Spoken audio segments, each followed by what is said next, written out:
London থেকে দেশে ফিরে মায়ের নামে বরাদ্দকৃত গুলশনের বাড়িতেই উঠছেন তারেক রহমান।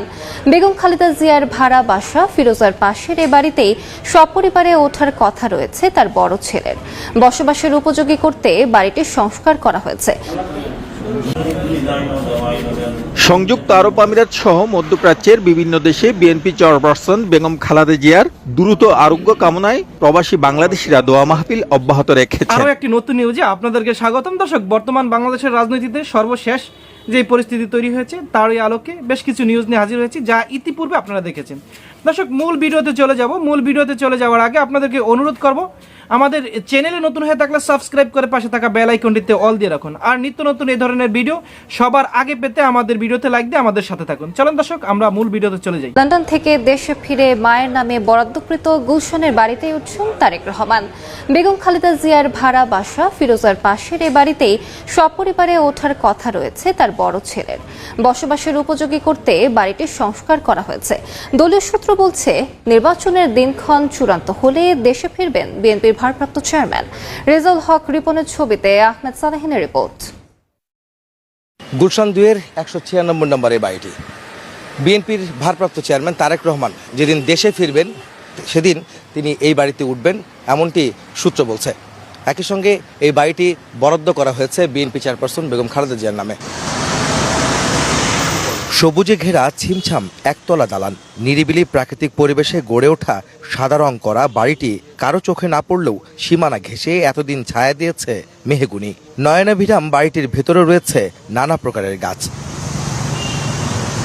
লন্ডন থেকে দেশে ফিরেই গুলশান 2-এর 196 নম্বরের এই বাড়িতে ওঠার কথা রয়েছে বিএনপির ভারপ্রাপ্ত চেয়ারম্যান তারেক রহমানের। মা বেগম জিয়ার নামে 1981 সালে তৎকালীন সরকার 1.5 বিঘা জমির উপর নির্মিত বাড়িটি বরাদ্দ দেয়। চলতি মাসের 4 তারিখ নামজারির কাগজ বেগম জিয়ার হাতে তুলে দেন অন্তর্বর্তী সরকারের প্রতিনিধিরা। প্রাণ সসের মাখামাখি টেস্ট নুডলসকে করে তোলে আরো ইয়ামি, আরো জোস। প্রাণ সস, সসের বস। বিএনপি নেত্রী বেগম জিয়ার ভাড়া বাসা ফিরোজার উত্তর দিকের লাগোয়া বাড়িটি মূলত তার নামে বরাদ্দ করা ছিল আগে থেকেই। 3টি bed, drawing, dining, living room, swimming pool ও বাগান রয়েছে বাড়ির ভেতরে। নিরাপত্তায় নিয়োজিত আছেন 10 জন পুলিশ সদস্য। বসবাসের উপযোগী করতে গত 6 মাস ধরে সংস্কার করা হচ্ছে বাড়িটি। লন্ডনে ফিরে যাওয়ার আগে বাড়িটি পরিদর্শন করেছেন তারেক পত্নী ডাক্তার জুবাইদা রহমানও। দলীয় সূত্রে জানা গেছে, জাতীয় নির্বাচনের দিনক্ষণ চূড়ান্ত হলেই লন্ডন থেকে দেশে ফিরবেন তারেক রহমান। জিয়াউর রহমান শহীদ হওয়ার পর বেগম জিয়ার নামে ক্যান্টনমেন্টের মইনুল রোডে আরও একটি বাড়ি 1982 সালে বরাদ্দ দিয়েছিলেন তৎকালীন রাষ্ট্রপতি হুসেইন মোহাম্মদ এরশাদ। 2010 সালে আদালতের মাধ্যমে সে বাড়ি থেকে প্রথমে আইনি নোটিশ, পরে উচ্ছেদ করা হয় তৎকালীন বিরোধী দলীয় নেত্রী বেগম খালেদা জিয়াকে। এরপর কিছুদিন ভাইয়ের বাসায় থেকে পরে 2012 সালের 21 এপ্রিল ভাড়া বাসা ফিরোজায় ওঠেন সাবেক প্রধানমন্ত্রী বেগম খালেদা জিয়া। লন্ডন থেকে দেশে ফিরে মায়ের নামে বরাদ্দকৃত এই বাড়িতেই উঠছেন বিএনপির ভারপ্রাপ্ত চেয়ারম্যান তারেক রহমান। তবে তিনি কবে নাগাদ দেশে ফিরবেন তা নিয়ে রয়েছে সংশয়, জটিলতা। নেতাকর্মীরা বলছেন, নির্বাচনের তফসিল ঘোষণার পরই তিনি দেশে ফিরবেন এবং সেই সময় তিনি এই বাড়িতে উঠবেন। তবে সবকিছু নির্ভর করছে তারেক রহমানের দেশে ফেরার উপর।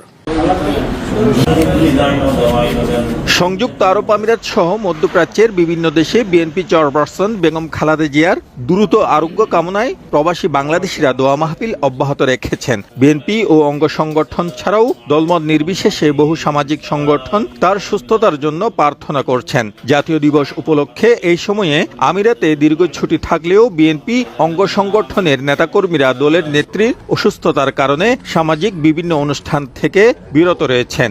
তার জন্য সবাই দূর দূর প্রান্ত থেকে আমরা দোয়া করি, সে যেন সুস্থ হয়। আল্লাহর কাছে বারবার এই দোয়া করবো, আল্লাহ তুমি আরেকবার ওনাকে একটা চান্স দাও। কার হাত আল্লাহ তাআলা কবুল করে আমরা জানি না, তবে আমরা তার জন্য দীর্ঘ আমরা প্রার্থনা করি। আমিরাতের আবুধাবি, দুবাই, শারজা, আজমান ও উমুল কোয়েনে বিএনপি এবং অঙ্গ সংগঠনগুলোর উদ্যোগে দোয়া মাহফিল অনুষ্ঠিত হয়েছে। সাপ্তাহিক ছুটির দিনে এইসব আয়োজনে শত শত প্রবাসীকে অংশ নিতে দেখা গেছে। গত পরশু শারজায় হয়েছে, আজমানে হয়েছে, আবুধাবি, মুসাফফায় হয়েছে এবং ইউএইর বিভিন্ন জায়গায় আমাদের এই দোয়া মাহফিল অনুষ্ঠিত হয়েছে। আমরা একত্রিত হই ওনার জন্য অনেক দোয়া প্রার্থনা করতে, আল্লাহ যেন ওনাকে সুস্থভাবে আমাদের মাঝে ফিরে আসে। উমুল কোয়েন বিএনপির উদ্যোগে আয়োজিত এক দোয়া মাহফিলে নেতাকর্মীরা বলেন, বাংলাদেশের এই সংকটময় পরিস্থিতিতে বেগম খালেদা জিয়ার সুস্থতা অত্যন্ত জরুরি। তার পরামর্শ ও নির্দেশনা এই সময়ে দেশের গণতন্ত্র ও রাজনৈতিক স্থিতিশীলতার জন্য গুরুত্বপূর্ণ ভূমিকা রাখতে পারে বলেও মন্তব্য করেন তারা।